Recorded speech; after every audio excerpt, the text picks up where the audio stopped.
Hi there, I'm Jennifer Angel, intuitive consultant, professional astrologer. Okay, so today I want to talk about the importance of journaling, but journaling your goals. Not everybody is like a Virgo who, gets it all sort of set and organized and color coded and check boxes. I'm a Capricorn, I'm a little bit like that, but, I realize not everybody does that, but you don't have to do that. The thing about journaling is it just sorts it out. It just gets your thoughts down. And it's been known to just open up different neural pathways. So, you can think differently and access different parts of your brain. So it doesn't always have to be a formal exercise getting your goals, together. If you want to do that, like I do that every year, it's great, but I would encourage you just to sort of get things down, make it an informal exercise. Get a journal, call it your dream journal or your goddess journal or your spiritual master journal, or whatever works for you. And first of all, you want to just sit in a space, get your thoughts together. I love to meditate every day. But if you don't meditate, then and you find that hard to get into, then just do some breathing exercises, like circular breaths, sort of like in through the nostrils, bring it right up to the top of your head, and then out through your mouth. Okay, so if you do that even 3 times, that helps to sort of settle your energy.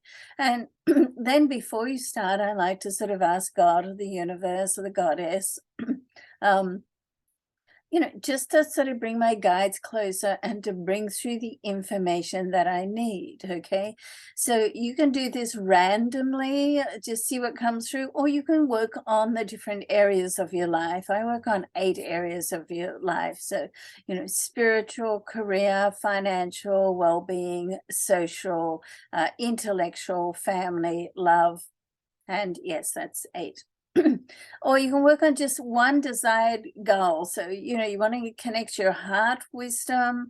And that's the point of just sort of like opening up, just open up to the universe and ask for the information that you need to come through.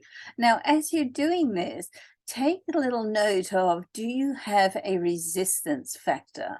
Like what I mean by a resistance factor, as you're actually writing your goals down, do you have this little voice in the back of your head saying, that's never going to happen? Like, really, who are you kidding? I mean, you're not smart enough to do that, or you're not good enough, or, who do you think you are? Aren't you getting a little above yourself? That was sort of like one of my messages from my childhood. So I sort of got rid of that one, but whatever it is, like, just when you're writing it down, just give it a resistance point. And this is part of the work that I do in my coaching program.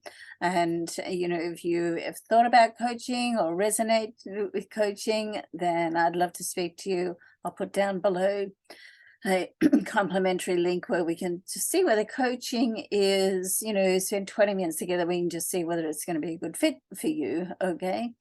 But this exercise, you can download this on my freebie page as well on the site. So, and start doing it yourself. And coaching is great because it keeps you accountable. It's one of the reasons why coaching really works. Okay, so when you write it down, back to the resistance level, give it a number between 1 and 10. So if it's 8, and then you got high resistance. Okay, so let's come back to that. Keep on the exercise, then go back to it and go, okay, what is that resistance about?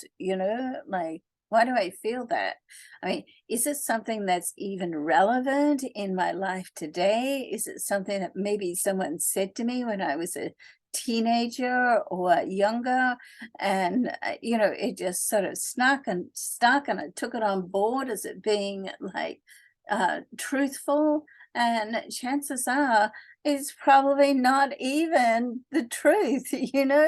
And we keep sort of repeating this, and the more that we repeat it and think about it and get into that energy of it, the more that we reinforce that negative thought or that, and create a higher level of resistance to achieve our goals. Okay, so first of all, notice. And doing work with Mary Morrissey, who's amazing. That's one of her things. First of all, you have to notice. And that really just resonates with me, because guess what? If you can't notice it, then you can't do anything about it, right? And then after that, you go, okay, I see that now. I notice it. All right.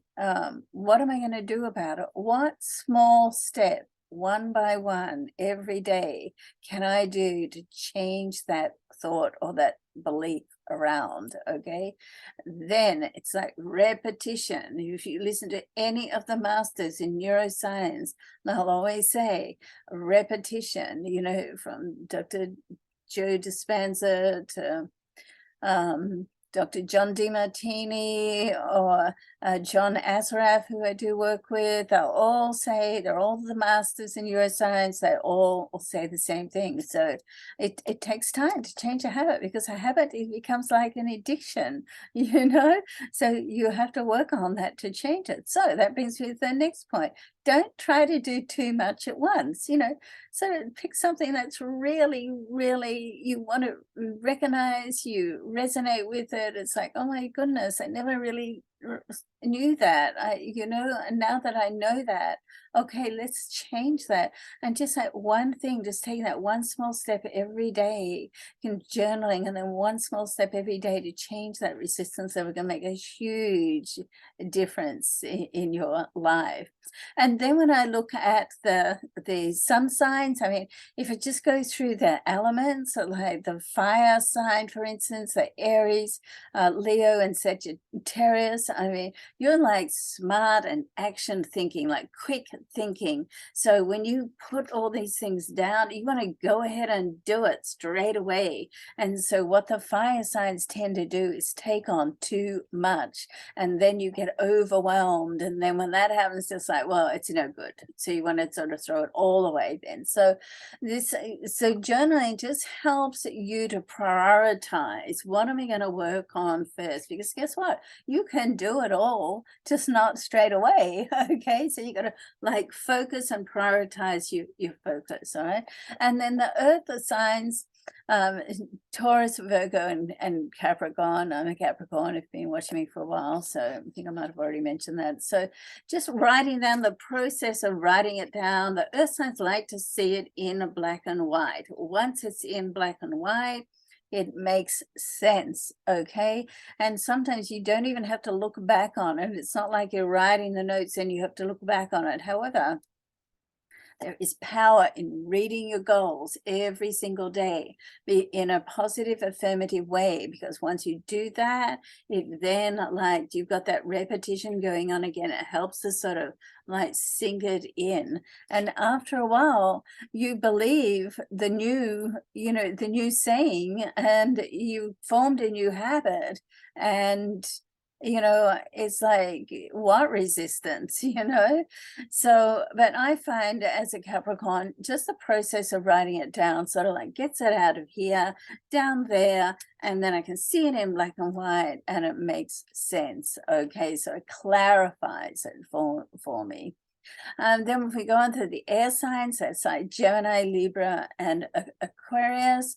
So, I mean, the air signs are big thinkers, big educators. They love knowledge. One of the things they just love to do, they love to learn and share their knowledge and educate and chat. Okay.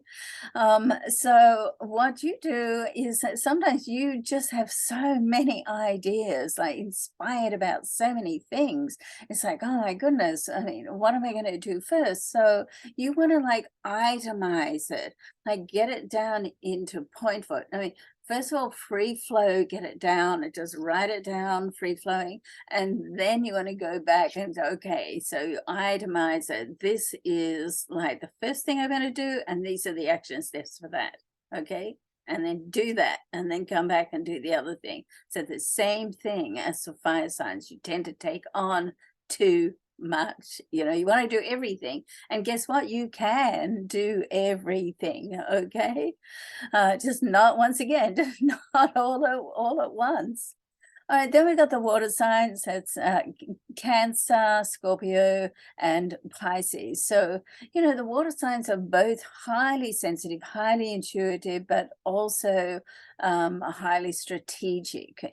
So, in this sense, the water signs like to strategize. So, once you get things down, like you write it down, and you get that thought and that inner advice and that inner wisdom that's coming through. It's like, okay, what's the strategy to do that? Okay. And one thought and goal can lead into the next one.